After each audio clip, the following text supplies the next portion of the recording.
Som lidt om jeg kan forvente fra de minutter, som vi er sammen.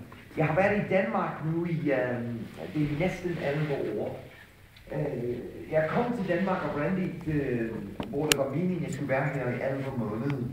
Og det var på et projekt sammen med University of Washington i Seattle, hvor jeg starter fra, og Københavns Universitet.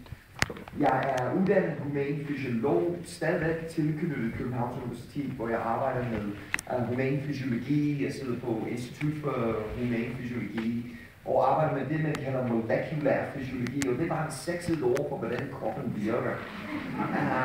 Mange mennesker kalder mig en ekspert. Jeg kan ikke lide den ekspert. Der er kun én titel, jeg hader mere end ekspert, det er guru. Nogle gange bliver jeg kaldt Danmarks sundhedsguru og coaching-guru. Så har mennesker et billede af Chris, jeg vågner om morgenen, og så laver jeg en broccoli rosenkål smoothie på søjner. Når jeg er færdig med det, så laver jeg armstrækning, og han drikker aldrig øl, og han gør aldrig noget det dårligt. Sådan er det ikke.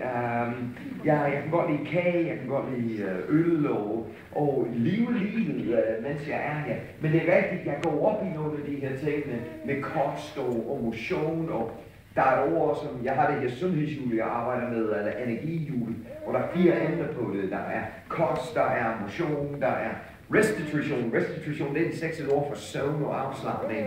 Og så op på toppen mentalitet, vores mindset, vores attitude, vores mentale indstilling, vores evner til at styre vores tanker.